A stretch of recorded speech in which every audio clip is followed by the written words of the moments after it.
అందరికీ నమస్కారం. మొన్న ఏదైతే లగచర్లలో జరిగినటువంటి దాడి ఉందో ఆ దాడిని మేము తీవ్రంగా ఖండిస్తా ఉన్నాం. అధికారులపై ఏదైతే దాడి చేసిరో ఆ దాడి వెనకాల బీఆర్ఎస్ బీజేపీ రెండు పార్టీలు ఉన్నాయని చెప్పేసి స్పష్టంగా మాకు అర్థమైంది. ఎందుకంటే మొన్న బీఆర్ఎస్ పార్టీ కేటీఆర్ గారు వచ్చి గిరిజనుల మీద దాడి జరిగింది, గిరిజనుల మీద భూములు గుంజుకుంటున్నాడు, అమాయక గిరిజనుల మీద కేసులు పెట్టిందని చెప్పేసి ఇలా రేవంత్ రెడ్డి గారి మీద కేటీఆర్ గారు మాట్లాడుతూ ఉన్నారు. కేటీఆర్ గారికి ముఖ్య సూటిగా తెలియజేస్తా ఉన్నాం, మీకు నిజంగా మీ ప్రభుత్వంలో జరిగినటువంటి దాడుల మీద మీకు బహిరంగ చర్చకు మేము సిద్ధం ఉన్నాం, మీరు ఏడికి వస్తారు రండి. టీఆర్ఎస్ పార్టీ బీఆర్ఎస్ పార్టీ అధికారంలో ఉన్నప్పుడు ఆ రోజు మిర్చి ధరలు పెంచాలని చెప్పేసి ఆ రోజు ధరణ చేసినటువంటి రైతులకు బేడిలేసి జైలు పంపించిన చరిత్ర మీది కాదా?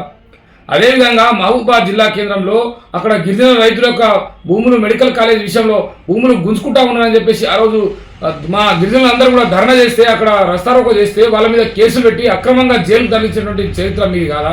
అదేవిధంగా వనపర్తి జిల్లాలో అక్కడ మా గిరిజనులు ధర్నా చేస్తే అక్కడ మా భూములు మేము ఇయ్యమని చెప్పేసి ఆ రోజు ధర్నా చేస్తూ ఉంటే ఆ రోజు వాళ్ళకు జైలు పంపించినటువంటి చరిత్ర మీది కాదా అని చెప్పేసి తెలియజేస్తా ఉన్నాం. ఈ రోజు కేటీఆర్ గారు మాట్లాడుతున్నాడు, ఈ రోజు గిరిజనుల మీద ఆయనకు ఎట్లా ప్రేమ పుట్టిందో తెలియదు. ఆ రోజు అధికారం ఉన్నప్పుడు గిరిజనుల భూములు, దళిత భూములు, అనేక రకాల భూములను గుంజుకొని ఈ రోజు గజ్వేల్ ప్రాంతంలో పిసిసి అధ్యక్షుడు ఉన్నప్పుడు ఆ రోజు కేసీఆర్ గారు ముఖ్యమంత్రి ఉన్నప్పుడు రేవంత్ రెడ్డి గారు చెప్పారు ఏమని, ఆ రోజు మీరు గజ్వేల్లో ఒక దళిత కుటుంబానికి చెందినటువంటి భూమిని గుంజుకొని వైకుంఠ ధామం కట్టి, అంటే మీ చరిత్ర మీ గతం మర్చిపోయి ఇలా నేరాల ఘటన దళితుల ఇసుక మాఫియా అని అడుగుకుంటే ఆ రోజు వాళ్ళని కొట్టి చిత్రహింస పెట్టి వాళ్ళని జైలుకు సాగు కారణం మీరు కారా? ఇలా కేటీఆర్ గారు మాట్లాడుతున్నారు గిరిజన భూములను పోతున్నాయి అంటే పరిశ్రమలు, మీరు ఒక ఐటీ మంత్రిగా పనిచేసిన ఆయన ఒక పరిశ్రమ శాఖ మంత్రిగా పనిచేసిండు, కనీసం ఆయన జ్ఞానం ఉందో లేదో మరి సోయి ఉందో లేదో తెలియదు. మరి ఇలా మాట్లాడుతున్నాడు పరిశ్రమలు రావద్దని చెప్పేసి మీ ఉద్దేశమా? అభివృద్ధి చెందొద్దని మీ ఉద్దేశమా? అంటే మేము ఏమంటున్నాం, గిరిజన పక్షాన కాంగ్రెస్ పార్టీ పక్షాన ఏమంటున్నాం అంటే అభివృద్ధిని మీరు అడ్డుకుంటారు అని చెప్పేసి మేము అంటా ఉన్నాం. ఈ రోజు పరిశ్రమలు కావాలని చెప్పేసి అక్కడ ఉన్నటువంటి గిరిజనులు 80% ఒప్పుకున్నారు. అక్కడ 80% గిరిజనులు మా బిడ్డలు అక్కడే ఉన్నారు కాబట్టి వాళ్ళు ఏమన్నారు, మాకు సార్ అక్కడ తగిన న్యాయం కావాలా, మాకు ఉద్యోగాలు కావాలా, మాకు పరిహారం 10 లక్షలు ఇస్తామని గవర్నమెంట్ చెప్తే మాకు పరిహారం పెంచాలని చెప్పేసి వాళ్ళు చెప్పారు. దానికి గవర్నమెంట్ స్థానికంగా స్పందించే క్రమంలో కావాలని చెప్పేసి కొంతమంది టీఆర్ఎస్ బీజేపీ కార్యకర్తలు, టీఆర్ఎస్ బీఆర్ఎస్ రెండు కలిసి పెద్ద నాయకులు కేటీఆర్ నుంచి కార్యకర్తల వరకు కూడా వాళ్ళు కుట్ర పన్ని ఏం చేసిరంటే, ఈ భూములను ఒకవేళ నిజంగా వాస్తవంగా పోతున్నాయి అంటే అక్కడ నిజ నిర్ధారణ కమిటీ ఉంది, కలెక్టర్ గారు ఉన్నారు, ఆర్డీఓ గారు ఉన్నారు, ఎంఆర్ఓ ఉన్నారు, వాళ్ళందరికీ కూడా చెప్పే క్రమంలోనే అక్కడ చర్చలు జరుగుతూ ఉన్నాయి. ఫార్మా కంపెనీ కానీ లేదంటే ఇంకా ఇతర కంపెనీ, ఫార్మా కాదని చెప్పేసి వాళ్ళు చెప్పలేరు, కానీ కావాలని చెప్పేసి భూముల విషయంలో గొడవ సృష్టించి ఇలా బీఆర్ఎస్ బీజేపీ కార్యకర్తలు పబ్బం పడడానికి బీఆర్ఎస్ పార్టీ ఇక్కడ ఖాళీ అయిపోయింది, ఎవరు కూడా నమ్మే పరిస్థితి లేదు. కావాలని చెప్పి రేవంత్ రెడ్డి గారి కాన్స్టిట్యున్సీ నియోజకవర్గం కొడంగల్ కాబట్టి అక్కడ మనం ఏదో ఒక అలజడి సృష్టించాలి రాష్ట్ర వ్యాప్తంగా, రైతుల మీద కానీ విద్యార్థుల మీద కానీ అక్కడ ఉన్నటువంటి తాండా నాయకుల మీద ఏదో ఒక అలజడి సృష్టించి వాళ్ళకు అమాయక గిరిజనుల మీద బలి చేయాలని చెప్పేసి ఉద్దేశం తప్ప అక్కడ అభివృద్ధిని అడ్డుకుంటారు. కానీ నిజంగా కలెక్టర్ గారు కూడా చెప్పారు ఏమని, అక్కడ ఉన్నటువంటి 80% గిరిజనులు వాళ్ళు భూములను మేము ఇస్తామని చెప్పేసి అన్నారు. అదేవిధంగా ఎవరో ఒకరు మిస్లీడ్ చేశారు. అక్కడ వాస్తవంగా చెప్తా ఉన్నాం, మేము గిరిజన బిడ్డగా నిజంగా పోలీస్ అధికారులు అత్యుత్సాహంతో ఏదైనా దాడి జరగవచ్చు, కానీ ఇక్కడ ఉన్నటువంటి లోపల జరిగినటువంటి దాడి మీకు తెలుసా? అక్కడ భూములు ఇవ్వడానికి వాళ్ళు రెడీ ఉన్నారు, అక్కడ మాట్లాడడానికి రెడీ ఉన్నారు, కావాలని చెప్పేసి అక్కడ ఒక ప్లాన్ చేసి ప్రీపేర్గా ప్లాన్ చేసి మా గిరిజనులకు బలి చేసి అలా జైలు పంపించిన చరిత్ర బీఆర్ఎస్ పార్టీ బీజేపీ పార్టీకి దక్కిందని తెలియజేస్తా ఉన్నాం.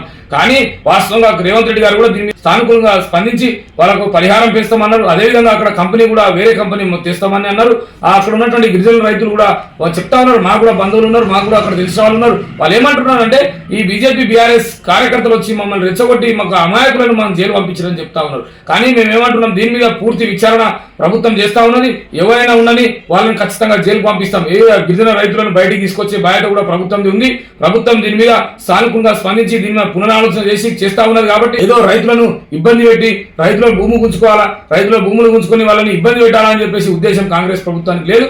వాళ్ళు అనుకుంటే వాళ్ళకి కావాలంటే ఇస్తారు, లేదు అంటే వద్దా. ఎందుకంటే రాష్ట్ర వ్యాప్తంగా ఇప్పుడు మనమే నిరుద్యోగం పెరిగిందని చెప్తా ఉన్నారు. ఇలా కేటీఆర్ పరిశ్రమ శాఖ మంత్రి పనిచేసి ఆయనకు సోయి ఉన్నదా? మరి ఈరోజు మీరు మల్లన్న సాగర్ విషయంలో రాత్రికి రాత్రి మల్లన్న సాగర్ విషయంలో ఆ రోజు కేసీఆర్ గారు హరీష్ రావు గారు రాత్రికి రాత్రి పోలీసులు పెట్టి అరెస్ట్ చేసి జైలు పంపించిన చరిత్ర మీది కాదా?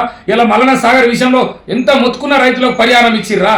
అదేవిధంగా అక్కడే కొడంగల్ కాన్స్టిట్యూన్సీలో ఏదో పరిశ్రమలు తీసుకొస్తాము, వాగులు అక్కడ చెరువు నిర్మిస్తామని చెప్పేసి పరిశ్రమలు తీసుకొస్తాము, అవి చేస్తామని రైతులను ఖాళీ చేసినటువంటి చరిత్ర ఘనత మీదే దక్కింది. కానీ కాంగ్రెస్ ప్రభుత్వం అట్లా కాదు. ప్రజా అభిప్రాయ సేకరణతో, ప్రజల యొక్క ఆమోదంతో, ప్రజలు ఇచ్చిన తర్వాత వాళ్ళు స్వచ్ఛందంగా ఇస్తేనే ప్రభుత్వం తీసుకుంటారు తప్ప వాళ్ళని లాక్కొని గుంజుకునే పరిస్థితి కాంగ్రెస్ ప్రభుత్వానికి లేదు.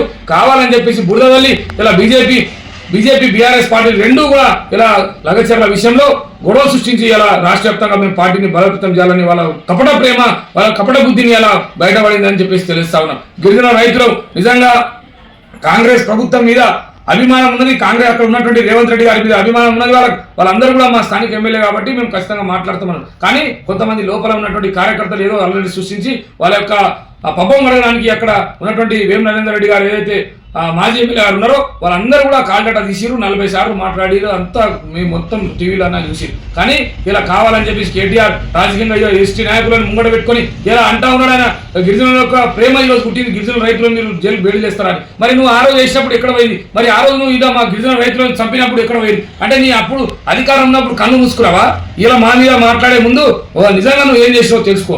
మేము అంటా ఉన్నాం కాంగ్రెస్ ప్రభుత్వం నిజంగా రైతులకు న్యాయం చేస్తాం, వాళ్ళు ఒప్పుకుంటేనే ఇస్తారు, లేదంటే లేదు అని చెప్పి ప్రభుత్వం కూడా అదే స్థాయిలో ఉంది. కానీ కావాలని చెప్పేసి రెచ్చగొట్టి అమాయకులను జైలు పంపించిన చరిత్ర ఈ బీఆర్ఎస్ పార్టీకి దక్కింది. మళ్ళీ బీఆర్ఎస్ డ్రామాలాడి ఇలా మీరే జైలుకు పోయి మీరే పరామర్శించి నువ్వు ఆ అధికారం ఉన్నప్పుడు ఎంతమందిని జైలు పంపించావు, ఎంతమంది ఉద్యమకారుల మీద కేసులు పెట్టినావు, ఎంతమంది రైతులను ఉరి తీసుకున్నావు, ఎంతమంది రైతులకు పురుగు మందు దాగి చనిపోయారో మీకు తెలుసా? కానీ ఇలా కావాలని చెప్పేసి కాంగ్రెస్ ప్రభుత్వానికి బ్లేమ్ చేసి కాంగ్రెస్ ప్రభుత్వం మీద ఏదో ఒకటి నిందలేసి మేము అధికారం మా ఉన్నది కాంగ్రెస్ ప్రభుత్వం దాని మీద ఏదో ఒక రకంగా బురదలని చెప్పేసి తప్ప ప్రేమ రైతుల మీద కానీ అక్కడ ఉన్నటువంటి కానీ పరిశ్రమలు రావాలా, అభివృద్ధి జరగాల. తెలంగాణ రాష్ట్రం మొత్తం ఈ రాష్ట్ర వ్యాప్తంగా ఉన్నటువంటి పరిశ్రమలు అదేవిధంగా వైద్య రంగంలో రాష్ట్ర వ్యాప్తంగా ముందుకు తీసుకుపోవాలని చెప్పేసి మీరు సలహా సూచనలు ఇవ్వండి తప్ప ఇట్లా కావాలని చెప్పేసి రైతులను రెచ్చగొట్టి ఇట్లా అమాయకులు గిరిజనులు జైలు పాలు చేసినటువంటి ఘనత మీకే దక్కిందని చెప్పేసి తెలియజేస్తా ఉన్నాం. దీని మీద కేటీఆర్ గారు బహిరంగ క్షమాపణ చెప్పి గిరిజనులకు పక్షాలని ఆ రోజు ఏదైతే మీరు